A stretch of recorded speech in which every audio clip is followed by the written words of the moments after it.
শুরু হলো সব খবর। যমুনা টেলিভিশনের নিয়মিত এই আয়োজনে আপনাদের সবাইকে স্বাগত জানাচ্ছি আমি খান তাজনীনা হাসান।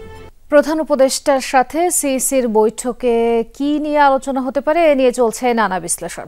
নির্বাচন এবং রাজনৈতিক বিশেষজ্ঞরা বলছেন নির্বাচনের সম্ভাব্য তারিখ সম্পর্কে ধারণা, কমিশনের প্রস্তুতি এবং সংস্কার প্রস্তাব নিয়ে আলোচনা হতে পারে। উঠে আসতে পারে সাবেক নির্বাচন কমিশনারদের গ্রেফতারে কমিশনের উদ্বেগের বিষয়টিও। তবে এ ধরনের বৈঠক চলমান রাখার পরামর্শ তাদের। সালের শেষ দিক থেকে 2026 সালের প্রথমার্ধের মধ্যে নির্বাচনের সময় নির্ধারণ করা যায়। ডিসেম্বর থেকে জুন, পরে এপ্রিলে নির্বাচনের ঘোষণা দেন প্রধান উপদেষ্টা, কিন্তু নির্বাচনের বিষয় স্পষ্ট নয় ইসি। বৃহস্পতিবার প্রধান উপদেষ্টার সাথে সাক্ষাৎ করেন প্রধান নির্বাচন কমিশনার। এ নিয়ে দ্বিতীয়বারের মতো তাদের সাক্ষাৎ। তারেক রহমানের সঙ্গে প্রধান উপদেষ্টার বৈঠক, নির্বাচন এগিয়ে আনার গুঞ্জন ও সাবেক নির্বাচন কমিশনারদের গ্রেফতারের মধ্যে এই বৈঠকের গুরুত্ব বেড়ে গেছে বহুগুণ। বিশ্লেষকদের ধারণা, বৈঠকে নির্বাচনের সম্ভাব্য তারিখ, কমিশনের প্রস্তুতি নিয়ে হয়তো তাদের মধ্যে আলোচনা হয়েছে। এই যে পরিস্থিতিটা উদ্ভব হয়েছে, তো এই পরিস্থিতি তো প্রত্যেকেই তার এক্সিট রোড খুঁজবেই, তার সেভ নিশ্চিত। আমার ধারণা যে এই পরিস্থিতিটাও তিনি ডক্টর মোহাম্মদ ইউনূসের সাথে শেয়ার করবেন। এই ধরনের পরিস্থিতি হলে মানে নির্বাচন কমিশনের উপরে যে একটা চাপ পড়তে পারে, এই মেসেজটাও হয়তো তাদেরকে দেবেন বলে আমার মনে হয়। তাদের মধ্যেও তো এক ধরনের অনিশ্চয়তা কাজ করতেছে, কারণ সরকারের এক এক সময়ে তার অবস্থানের পরিবর্তনে সবচেয়ে বেশি কনফিউজ তো তারাই। নির্বাচনটা কোন সময়ে হতে পারবে, হ্যাঁ, সেরকম একটা ধারণা তারা পেতে যাচ্ছে। সুষ্ঠু নিরপেক্ষ নির্বাচনের ব্যাপারে হয়তোবা সংস্কারের ব্যাপারেও আলাপ হতে পারে। নির্বাচন কমিশনের সাথে আলাপ আলোচনা করতে হবে। আলাপ আলোচনার মাধ্যমে অনেকগুলো বাস্তবায়ন করতে হবে, অনেকগুলো আইনে পরিণত করতে হবে। বলা দরকার, নির্বাচন কমিশন সিদ্ধান্ত নেওয়ার ব্যাপারে স্বাধীন। তারা সাংবিধানিকভাবে স্বাধীন প্রতিষ্ঠান, তারা সরকারের নিয়ন্ত্রণে নয়। প্রচুর রিকমেন্ডেশন আছে এবং কিছু কিছু জিনিস আছে ইলেকশন কমিশন নিজেই করতে পারে, তার জন্য পার্লামেন্ট বা অধ্যাদেশ দরকার হবে না। কিছু জিনিস আছে হয়তো ওই জিনিসগুলো কমিশন, প্রধান নির্বাচন কমিশন বলে থাকতে পারে। প্রধান উপদেষ্টার সাথে সিইসির বৈঠককে সাধুবাদ জানিয়েছেন এই বিশেষজ্ঞ। বলেন এই বৈঠকটি আরও আগেই হওয়ার দরকার ছিল। ওনারা যখন দায়িত্ব নিলেন তারপর অথবা যখন ঐক্যমত কমিশন গঠিত হবে তারপর এই আলোচনাটা হলে মানে সরকারের পক্ষ থেকে কমিশনের কাছে যেটা মেসেজ যেত, হ্যাঁ, কিভাবে কাজ করবেন, কিভাবে এই সংস্কারের যে সুপারিশগুলো আছে সেগুলো ইলেকশন কমিশন কিভাবে বাস্তবায়নের দিকে ধাবিত হবে, এই কাজটা আগে করলে আরো সুন্দর হতো। নির্বাচনের দিনক্ষণ কিংবা কমিশনের আস্থা ধরে রাখা সহ বৈঠকের ফলাফল ইতিবাচক হবে প্রত্যাশা বিশেষজ্ঞদের। লাভলি বিথি, যমুনা নিউজ, ঢাকা। প্রধান উপদেষ্টার সঙ্গে সিইসির বৈঠকের বিষয়গুলো জনগণের সামনে স্পষ্ট করার দাবি জানিয়েছে বিএনপি। দলটির স্থায়ী কমিটির সদস্য সালাউদ্দিন আহমদ সাংবাদিকদের বলেন, ওই বৈঠকে ফেব্রুয়ারিতে জাতীয় নির্বাচন নিয়ে আলোচনা হয়েছে বলে ধারণা বিএনপির। এদিকে বিএনপির সিনিয়র যুগ্ম মহাসচিব রুহুল কবির রিজভী বলেছেন, আয়কর বিভাগ সহ সরকারি বিভিন্ন দপ্তরে আন্দোলনের নামে যারা নৈরাজ্য করে তারা বিএনপির কেউ নয়। বিএনপির নাম ভাঙিয়ে ষড়যন্ত্রকারী সুবিধাবাদী গোষ্ঠীর বিষয়ে সতর্ক থাকারও আহ্বান জানান তিনি। সকালে নয়াপল্টনের ভাসানী মিলনায়তনে রথযাত্রা উপলক্ষে পূজা উদযাপন ফ্রন্ট ঢাকা মহানগর আয়োজিত আলোচনা সভায় যোগ দেন বিএনপির সিনিয়র যুগ্ম মহাসচিব রিজভী আহমেদ। বলেন, আয়কর বিভাগ সহ সরকারি বিভিন্ন দপ্তরে আন্দোলনের নামে যারা নৈরাজ্য করে তারা বিএনপির কেউ নয়। ইনকাম ট্যাক্স, এইখানে একজন ব্যক্তি বিএনপির নাম ভাঙিয়ে আন্দোলন করছেন, এই আজকে চেয়ারম্যানকে সরাবেন, কালকে এই করবেন, এটা কেন? তাকে কে দায়িত্ব দিবে? আমি তো সিনিয়র যুগ্ম মহাসচিব, আমি তো জানি না। আয়োজনে ফ্যাসিবাদী আমল যেন আর দেশে ফিরে না আসে সেই প্রত্যাশার কথাও বলেন রিজভী আহমেদ। এদিকে বিকেলে নিজ বাসায় সাংবাদিকদের সাথে মতবিনিময় করেন বিএনপির স্থায়ী কমিটির সদস্য সালাউদ্দিন আহমদ। প্রধান উপদেষ্টা ও প্রধান নির্বাচন কমিশনারের মধ্যকার বৈঠকের বিষয়গুলো জনগণের সামনে উত্থাপনের দাবি জানান তিনি। সবাই এখন আমরা ধারণা করে নিচ্ছি মানে প্রধান উপদেষ্টা হয়তো তার মেসেজটি প্রধান নির্বাচন কমিশনারকে জানিয়েছেন ফেব্রুয়ারি 2026-এর প্রথমার্ধে রমজান শুরু হওয়ার আগের সপ্তাহে নির্বাচন অনুষ্ঠানের জন্য প্রস্তুতি গ্রহণের বিষয়ে। সালাউদ্দিন আহমদ আরও বলেন, দেশের বর্তমান প্রেক্ষাপটে স্থানীয় সরকার নির্বাচনের আয়োজনের সুযোগ নেই। যেহেতু প্রকিউরমেন্ট প্রসিডিওর অনেক আগেই শুরু হয়ে গিয়েছে এবং সমস্ত প্রস্তুতি সম্পন্ন করার জন্য তারা সকল কিছু কার্যক্রম গুছিয়ে এনেছেন, সেই হিসাবে বলা যায় যে সেপ্টেম্বর এনাফ টাইম তারা যেভাবে বলছে গুছিয়ে আনার জন্য। বিএনপি নেতাদের প্রত্যাশা, নির্বাচন নিয়ে নিরপেক্ষতা বজায় রাখবে অন্তর্বর্তীকালীন সরকার। রেদওয়ান আহমেদ, যমুনা নিউজ, ঢাকা। দিনের ভোট রাতে করা সাবেক সিইসি নুরুল হুদার কাছ থেকে আরও তথ্য উপাত্ত জানতে জিজ্ঞাসাবাদ করা প্রয়োজন, সেজন্য আরও 10 দিনের রিমান্ড চাওয়া হয়েছে বলে জানিয়েছেন রাষ্ট্রপক্ষের আইনজীবী ওমর ফারুকী। প্রহসনী নির্বাচনের মামলায় সাবেক প্রধান নির্বাচন কমিশনার KM নুরুল হুদাকে আজ আবারও আদালতে তোলা হয়েছে। দ্বিতীয় দফায় তার 10 দিনের রিমান্ড চেয়েছে পুলিশ। দুপুরে শেরেবাংলা নগর থানার মামলায় তাকে হাজির করে রিমান্ড আবেদন করা হয়েছে। এর আগে 4 দিনের রিমান্ডে ছিলেন নুরুল হুদা। শুনানিতে 4 দিনের রিমান্ড মঞ্জুর করেছে আদালত। আসামি পক্ষের আইনজীবী তৌহিদুল ইসলাম সজীব রিমান্ড বাতিল করে জামিন আবেদন করেন। রাষ্ট্রদ্রোহ সহ নতুন করে 3টি ধারা যুক্ত করা নিয়ে আদালতে প্রশ্ন তোলেন। শুনানিতে তিনি বলেন, এভাবে ধারা যুক্ত করা আইনগত এখতিয়ার তদন্ত কর্মকর্তার নেই। তার সঙ্গে তার কারা জড়িত এবং সরকারের সঙ্গে তার কি ধরনের সমঝোতা এবং কিভাবে তিনি অর্থগুলো ব্যয় করেছেন এবং ডিসি, এসপি সহ সকল রিটার্নিং অফিসার, প্রিসাইডিং অফিসারের সঙ্গে এবং দাপ্তরিক কাজে কারা জড়িত ছিল, সচিব সহ বিভিন্ন নির্বাচন কমিশনের আরও যে বিষয়গুলো এখানে জড়িত আছে, সেই জন্য তাকে আরও জিজ্ঞাসাবাদ করার প্রয়োজন।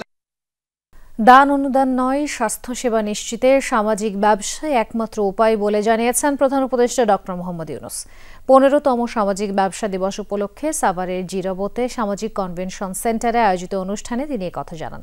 এবার দিবসটির প্রতিপাদ্য ধরা হয়েছে সবার জন্য স্বাস্থ্যসেবা নিশ্চিতকরণের সবচেয়ে কার্যকর পথ হল সামাজিক ব্যবসা। সাংস্কৃতিক অনুষ্ঠানের মধ্য দিয়ে সাভারের সোশ্যাল কনভেনশন সেন্টারে শুরু হয় 15তম সামাজিক ব্যবসা দিবস। প্রধান অতিথি অন্তর্বর্তী সরকার প্রধান ডক্টর মোহাম্মদ ইউনূস। 2 দিনব্যাপী এ আয়োজনে যোগ দিয়েছেন 38টি দেশের সামাজিক ব্যবসায় জড়িত প্রায় 1000 নেতা ও উদ্যোক্তারা। নিজেদের ভেন্যুতে প্রথমবারের মতো এ দিবস পালনকে পারিবারিক মিলন মেলা বলে উল্লেখ করেন doctor Mohammad Yunus. Of family members. So we are here as family members, not outsiders. All you have so many stories to tell. শান্তিতে নোবেলজয়ী এই অর্থনীতিবিদ মনে করিয়ে দেন, টেকসই জীবন ব্যবস্থা পেতে সামাজিক ব্যবসার বিকল্প নেই। শিক্ষা ও স্বাস্থ্যের ক্ষেত্রেও এর আবশ্যকতা তুলে ধরেন professor Yunus. Healthcare has to come from that angle. That's the only solution healthcare has. Social business angle. You cannot leave it to business to make money. Then healthcare stays out. People are left out. Nobody can solve that problem. If you leave it to charity, you cannot solve it. Only solution is social business solution. Yes, there will be business solution. Yes, there will be donation solutions. But the robust path is the social business solution. সরকার প্রধান বলেন, দেশে সামাজিক ব্যবসা দিবস পালন করতে চাইলেও বিগত সরকার তা হতে দেয়নি। এমনকি 3-0 পৃথিবী গড়ার যে ধারণা তা নিয়ে একটি বিশ্ববিদ্যালয় করার অনুমোদনও মেলেনি। I was here before in an empty hall, empty place,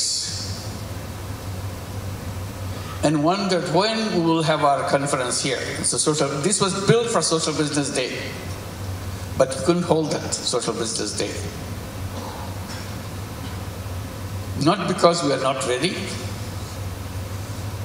because government will not allow to make it happen. প্রধান অতিথির বক্তব্যে ডক্টর ইউনূস যুদ্ধ হানাহানি দূর করে সুন্দর পৃথিবী গড়ে তুলতে সবার প্রতি আহ্বান জানান। All kinds of terrible things started happening. We never thought this will happen. India, Pakistan gets into war. We had the Ukraine going on. Shockingly. Lamia Tithi, Jamuna News, Savar, Dhaka. পরমাণু ইস্যুতে যুক্তরাষ্ট্রের সাথে আলোচনার কোনো পরিকল্পনা নেই ইরানের। বৃহস্পতিবার রাষ্ট্রীয় সম্প্রচার মাধ্যমকে দেয়া এক সাক্ষাৎকারে বিষয়টি জানান ইরানের পররাষ্ট্রমন্ত্রী আব্বাস আরাকচি। বলেন, সংলাপের বিষয়টি ভেবে দেখছে তেহরান। যাচাই করা হচ্ছে ওয়াশিংটনের স্বার্থ। আলোচনা পুনরায় চালু করতে এখনো কোনো সমঝোতা হয়নি দেশ দুটির বলেও মন্তব্য করেন আব্বাস আরাকচি। আগামী সপ্তাহে তেহরান ওয়াশিংটন আলোচনায় বসবে বলে এর আগে মন্তব্য করেন মার্কিন প্রেসিডেন্ট ডোনাল্ড ট্রাম্প। ইসরায়েলের সাথে যুদ্ধের আগে পারমাণবিক কর্মসূচি ইস্যুতে ৫ দফায় মার্কিন প্রতিনিধিদের সঙ্গে বৈঠক করেন ইরানি কূটনীতিকরা। আলোচনা পুনরায় শুরু করতে কোনো চুক্তি হয়নি, স্পষ্ট করে বলছি কোনো চুক্তি হয়নি, কোনো প্রতিশ্রুতি দেয়া হয়নি। আমরা আলোচনা পুনরায় শুরুর ব্যাপারে কোনো কথাও বলিনি, তবে ইরানি জনগণের স্বার্থে সংলাপে বসার বিষয়টি ভেবে দেখছি। মার্কিন হামলার আগেই সমৃদ্ধ ইউরেনিয়াম ইরান সরিয়ে নিয়েছিল কিনা এমন কোনো গোয়েন্দা তথ্য নেই যুক্তরাষ্ট্রের কাছে, কিন্তু হামলায় তেহরানের পরমাণু কর্মসূচি কয়েক বছর পিছিয়েছে। এক সংবাদ সম্মেলনে এমন দাবি করেন মার্কিন প্রতিরক্ষামন্ত্রী পিট হেগসেথ। এদিকে হোয়াইট হাউসের দাবি, যুক্তরাষ্ট্রের হামলার আগে কোনো সমৃদ্ধ ইউরেনিয়াম সরায়নি ইরান।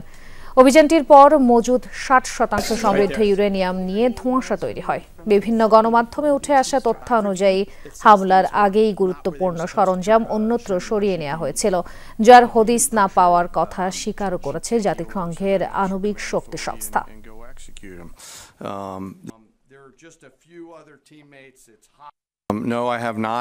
এমন কোনো গোয়েন্দা তথ্য আমার বিবেচনায় নেই যেখানে বলা হয়েছিল যেসব জিনিস সেখানে থাকার কথা ছিল তা অন্য কোথাও সরিয়ে ফেলা হয়েছে। এইচএসসি পরীক্ষায় রাজধানীর বাংলা কলেজ কেন্দ্রে এক শিক্ষার্থীকে দেরিতে আসায় পরীক্ষা দিতে না দেওয়ায় বিতর্কের সৃষ্টি হয়েছে।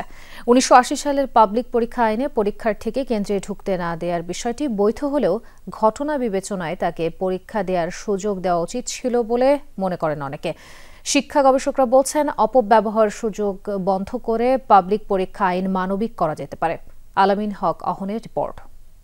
এইচএসসি ও সমমান পরীক্ষা সুন্দর নকলমুক্ত করার জন্য পাবলিক পরীক্ষা আইন মেনে ৩৩টি জরুরি নির্দেশনা দেওয়া হয়েছে প্রতিটি কেন্দ্রের ভারপ্রাপ্ত কর্মকর্তাদের জন্য। সরকারি বাংলা কলেজের যে কর্মকর্তা আছেন তার জন্য সেই একই নির্দেশনা। ১৪ নম্বরে বলা আছে, পরীক্ষা শুরু ৩০ মিনিট পূর্বে পরীক্ষার্থীকে পরীক্ষা কক্ষে অবশ্যই প্রবেশ করানোর ব্যবস্থা গ্রহণ করতে হবে।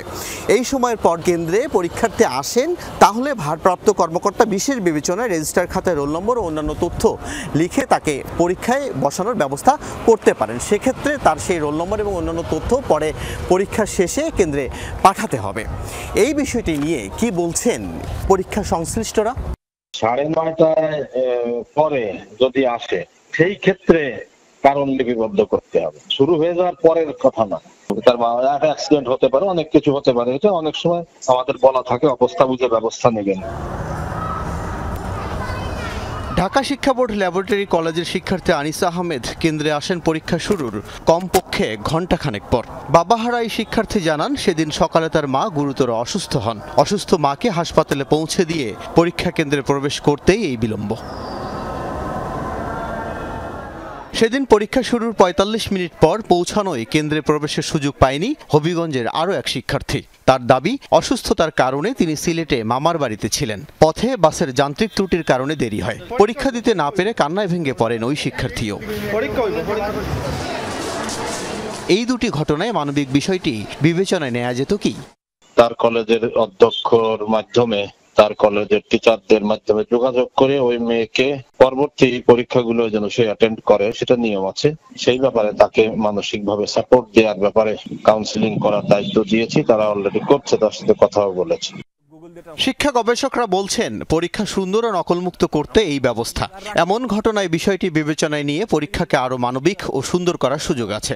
তবে এর অপব্যবহার যেন না হয় সেটিও লক্ষ্য রাখা উচিত।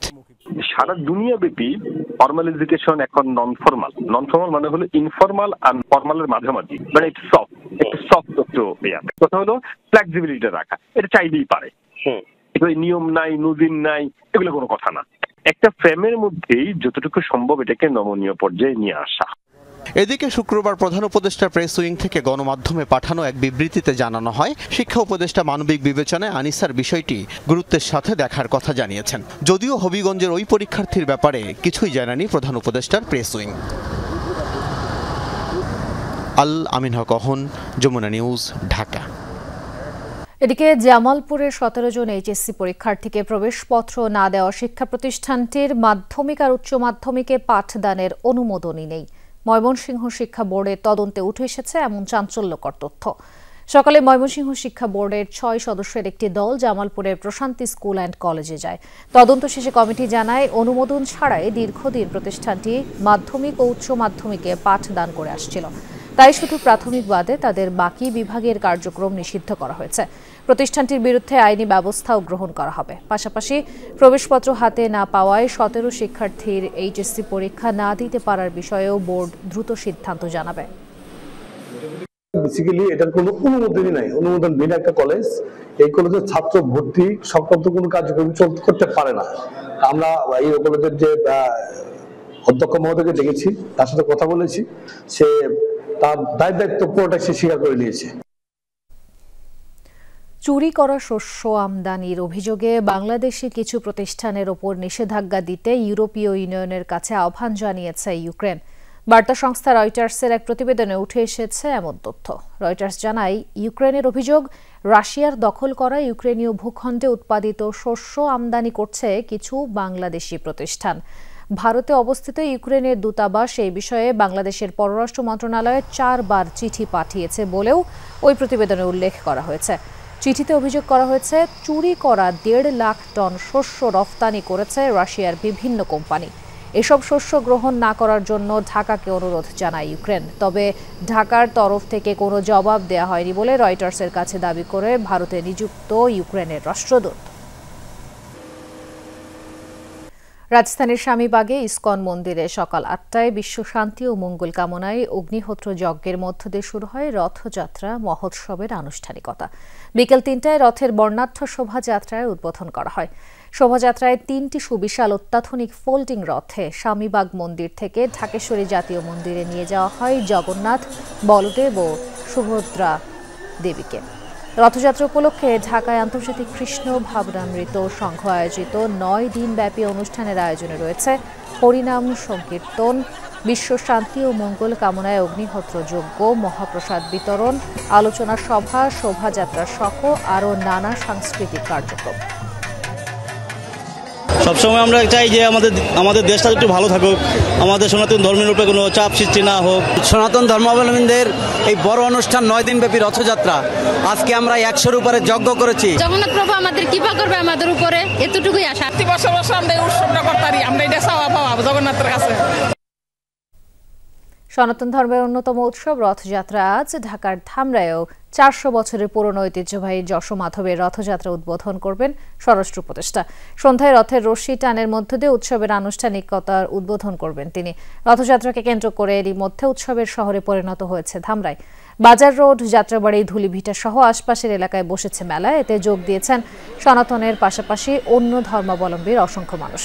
রথযাত্রা উপলক্ষে কড়া নিরাপত্তা ব্যবস্থা নিয়েছে আইনশৃঙ্খলা বাহিনী। আগামী ৫ জুলাই উল্টো রথ টানের মধ্য দিয়ে উৎসবের আনুষ্ঠানিকতা শেষ হবে। জগতের নাথ জগন্নাথ দেবের আবির্ভাব,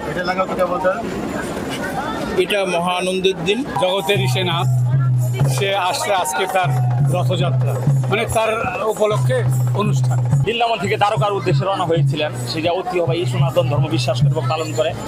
এই রথ টানার জন্য অনেক দূর দূরান্ত থেকে অনেকে এসেছে, আমরাও এসেছি।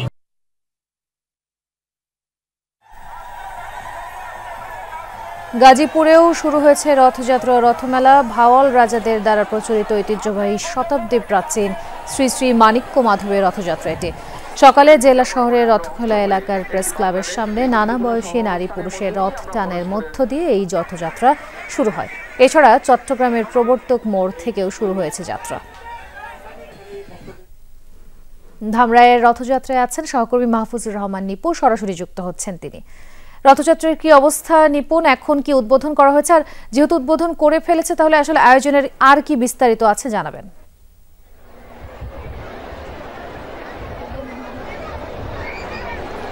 ঠিকই বলেছেন, উদ্বোধন কিন্তু হয়ে গেছেন।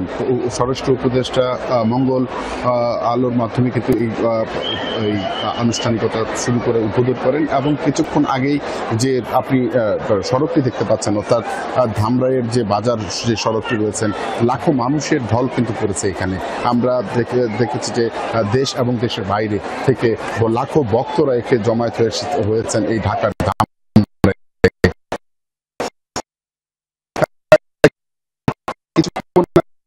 এবং তাদের যে হিন্দু ধর্মাবলম্বীদের যে ধরনের আচার সেটি সম্পন্ন হয়েছে। এখন কিছু আগামী 5 তারিখে তারা এই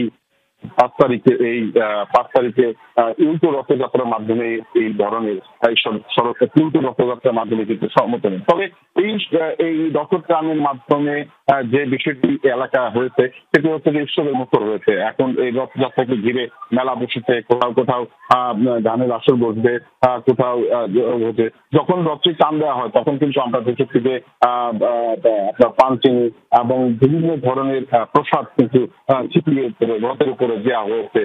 সবকিছু মিলিয়ে এখন বলা যায় যে আনুষ্ঠানিকতা আজকের জন্য যে সকল আনুষ্ঠানিকতা সেটি কিন্তু রথ টানের মাধ্যমে শেষ হয়েছে। তো আমরা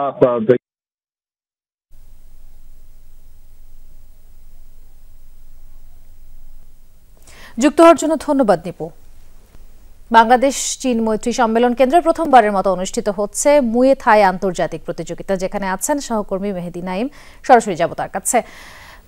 মেহেদি নাইম, আপনি আমাদেরকে একটু জানাবেন যে প্রতিযোগিতা কখন শুরু হয়েছে কিনা আর কি কি আনুষ্ঠানিকতা থাকছে?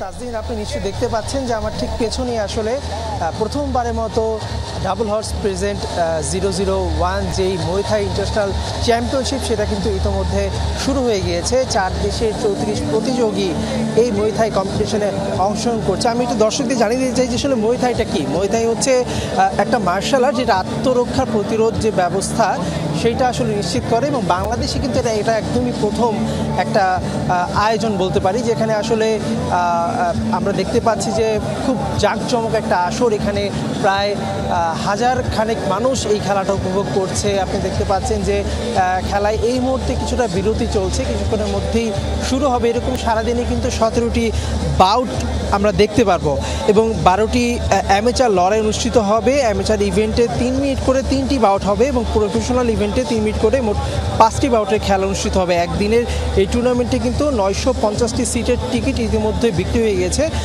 এখনও যারা খেলা দেখতে আগ্রহী তারা কিন্তু টিকিফাইয়ের মাধ্যমে, ওয়েবসাইটের মাধ্যমে টিকিট কিনে খেলা দেখতে আসতে পারবে এবং সরাসরি এখানে আসলেও তারা টিকিট কিনে খেলা দেখতে পারবে। আপনারা জানেন যে এই ইভেন্টটির সার্বিক তত্ত্বাবধানে আছে যমুনা গ্রুপ এবং তারা কিন্তু বরাবরই এই ধরনের খেলাধুলায় পৃষ্ঠপোষকতা করে থাকে এবং মুয়ে থাই যে কম্পিটিশন, এই কম্পিটিশনের যে আয়োজক তারা কিন্তু খুব মাথার ঘাম পায়ে ফেলে আসলে ইভেন্টটা সফল করার জন্য চেষ্টা করছে। তো এখন আসলে দিনের অনেকটা সময় বাকি, আরও অনেক খেলা জাঁকজমকপূর্ণ যে খেলাগুলো আছে, জমজমাট লড়াই আমরা উপভোগ করবো এবং সব খবর আপনাদের জানিয়ে দেব। তাজদিন, এই ছিল আমার কাছ থেকে এখানকার সবশেষ। যুক্ত হওয়ার জন্য ধন্যবাদ নাইম। বাংলাদেশের আগামী দিনের রাজনীতি যেন স্বচ্ছ সুন্দর হয় এবং নতুন কোনো ফ্যাসিবাদের জন্ম যেন না হয়, সে বিষয়ে সবাইকে সচেতন থাকার আহ্বান জানিয়েছেন জামায়াতের আমির ডাক্তার শফিকুর রহমান। সকালে মৌলভীবাজার জেলা জামায়াতের সাবেক আমির দেওয়ান সিরাজুল ইসলামের কবর জিয়ারত করেন তিনি। এরপর তার পরিবারের সাথে সাক্ষাৎ করেন ডাক্তার শফিকুর রহমান। এ সময় জামায়াত আমির বলেন, রাজনৈতিক দলের নেতারা নিজেদের বক্তব্য যেরকম বলেন সেভাবে দলীয় স্বার্থের ঊর্ধ্বে উঠে যেন দেশ ও জাতির স্বার্থ দেখতে পারেন। রাজনীতি বাংলাদেশের যেন স্বচ্ছ হয়, সুন্দর হয়। আগামীর রাজনীতিটা যেন আবার ফ্যাসিবাদের কোনো জন্ম না দেয়, বরঞ্চ জনপ্রত্যাশা যেন পূরণ হয়। অন্তর্বর্তী সরকার গণঅভ্যুত্থানের ঐক্য ধরে রাখতে পারেনি অভিযোগ করেছেন এবি পার্টির চেয়ারম্যান মুজিবুর রহমান মঞ্জু। বলেন, ক্ষমতায় থাকলেও বর্তমান সরকারের কোনো কর্তৃত্ব নেই। সকালে এবি পার্টির কেন্দ্রীয় কার্যালয়ে জুলাই অভ্যুত্থানের বর্ষপূর্তি কেন্দ্র করে কর্মসূচি বিষয়ক সংবাদ সম্মেলনে এই কথা বলেন তিনি। মঞ্জু বলেন, অনেক দলই ভাবছে দেশের চলমান অস্থিরতা নির্বাচনের মাধ্যমে সমাধান করা সম্ভব, তবে এমন ভাবনার বাস্তবে যৌক্তিকতা নেই। সুষ্ঠু পরিকল্পনার মাধ্যমে গণঅভ্যুত্থানের প্রত্যাশা পূরণে প্রতিশ্রুতিবদ্ধ না হলে দেশের স্থিতিশীলতা সম্ভব নয়। সংবাদ সম্মেলনে জুলাই অভ্যুত্থান স্মরণে 36 দিনের কর্মসূচিও ঘোষণা করা হয় দলটির পক্ষ থেকে। অন্তর্বর্তীকালীন সরকারের অনেক ব্যর্থতা আছে। আমরা বলেছি যে এই সরকারের প্রধান ব্যর্থতা হচ্ছে সে গণ অভ্যুত্থানের ঐক্যকে ধরে রাখতে পারে নাই। এই সরকারের প্রধান ব্যর্থতা হচ্ছে সে ক্ষমতায় বসেছে কিন্তু এখনো পর্যন্ত তার কোনো কর্তৃত্ব নাই। পুলিশের সামনে নানা অনাচার অঘটন ঘটছে, এখনো চাঁদাবাজি হচ্ছে, এখনো নানা দখল সত্ত্ব হচ্ছে। প্রশাসনের ফিটনেস ও নিরপেক্ষতা প্রমাণে অন্তত সিটি কর্পোরেশন, উপজেলা বা পৌর নির্বাচন জাতীয় নির্বাচনের আগে হওয়া উচিত বলেছেন গণ অধিকার পরিষদের সভাপতি নুরুল হক নূর। দুপুরে রাজধানীর ডিপ্লোমা ইঞ্জিনিয়ার্স ইনস্টিটিউটে দলের বিশেষ বর্ধিত সভায় একথা বলেন তিনি। নূর বলেন, সরকার আগের মতো দিনের ভোট রাতে করে কিনা স্থানীয় সরকার নির্বাচন হলে তারও প্রমাণ পাওয়া যাবে। গণ অধিকার পরিষদের সভাপতি বলেন, আনুপাতিক হারে নির্বাচন নিয়ে একটি প্রধান রাজনৈতিক দল ছাড়া সব দলে একমত। জানান, আগামী নির্বাচনে ৩০০ আসনে প্রার্থী দেবে গণ অধিকার পরিষদ। জাতীয় নির্বাচনের আগেই স্থানীয় নির্বাচনটা হওয়া দরকার, কারণ এখন এই প্রশাসন রাতে ব্যালট বাক্স ভরে না দিনের বেলায় বিরোধী দল ধরেন ভিন্ন মতের লোকজনকে কেন্দ্র ছাড়া করে নির্দিষ্ট দলের লোকের পক্ষে সিল মারে, সেটা তো আমরা বুঝতেছি না। স্থানীয় নির্বাচনের অন্তত ২-১টি ধাপের নির্বাচন সরকারকে করে প্রশাসনের ফিটনেস পরীক্ষা করতে হবে। ৮ আগস্ট নতুন বাংলাদেশ দিবস বাতিল করা না হলে সেদিন জুলাই বেহাত দিবস পালন ও জুলাই সনদের দাবিতে ১ জুলাই লাল মার্চের ঘোষণা দিয়েছে ইনকিলাব মঞ্চ। ঢাকা বিশ্ববিদ্যালয়ের মধুর ক্যান্টিনে এক সংবাদ সম্মেলনে এই ঘোষণা দেন ইনকিলাব মঞ্চের মুখপাত্র শরীফ ওসমান হাদি। বলেন, ৩০ কার্যদিবসে ঘোষিত সময় শেষ হয়ে যাওয়ার পরও জুলাই সনদ দেওয়া হয়নি। ১ জুলাই জুলাই সনদ আদায়ে শাহবাগ থেকে মানিক মিয়া অ্যাভিনিউ লাল মার্চ করবে ইনকিলাব মঞ্চ। এতে জুলাই শহীদ পরিবার ও আহতদের অংশগ্রহণ থাকবে। দাবি আদায় না হলে আন্দোলন চলমান রাখারও ঘোষণা দেন তিনি। বলেন, রাষ্ট্র সংস্কার প্রশ্নে ইউনূস সরকার শুধু রাজনৈতিক দলের প্রতি দায়বদ্ধ নয়, এই সরকারকে প্রথম ও প্রধান গুরুত্ব দিতে হবে জুলাই শহীদ পরিবার ও আহতদের মতামতের। এছাড়া ১৬ জুলাই শহীদ আবু সাইদ দিবস না করে সেটি সার্বজনীন শহীদ দিবস হিসেবে ঘোষণা করারও দাবি জানান তারা।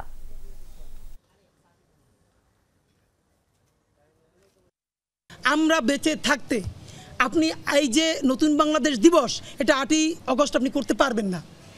আমরা বরং আজকে ডাক দিচ্ছি, যদি সরকার অনড় থাকে ৮ই আগস্টের নতুন বাংলাদেশ দিবস করবে, তাহলে সেদিন বাংলাদেশের সারা বাংলাদেশ মিলে বিপ্লব বেহাত দিবস পালন করবে।